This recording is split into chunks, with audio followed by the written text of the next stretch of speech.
how long does it take you like to what license code are you having set to drive this thing? Code 14, only in South Africa is where you get it. Oh, only in South Africa? Yeah. Okay, sir.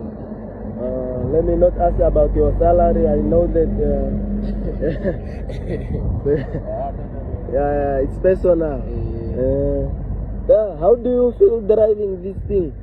It's easy, it's simple. It's simple. Because it's the same as and what's so special about the tires is they are all turning. they are all turning. When I'm turning, when you are turning, they also turn. That's how it makes it easy for me to drive it.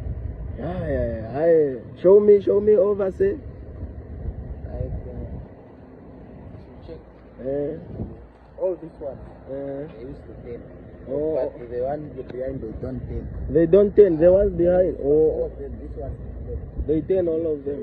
Oh, yeah. How do you feel when you are driving something big like this, say? Yeah, I'm getting used. Wherever I go, people are just asking around. Yeah. So I'm used. I'm also a celeb. It's like I'm a celeb. Okay, say. Thank you, say, for your time. I have to go, man. Yeah. Okay, say.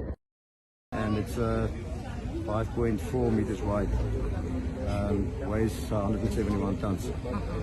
Now you're coming all the way from Walvis Bay and you're in Katima now. Talk to us about some of the challenges basically that you've had on the road. Yeah, well, some of the challenges that we had so far is overhead lines.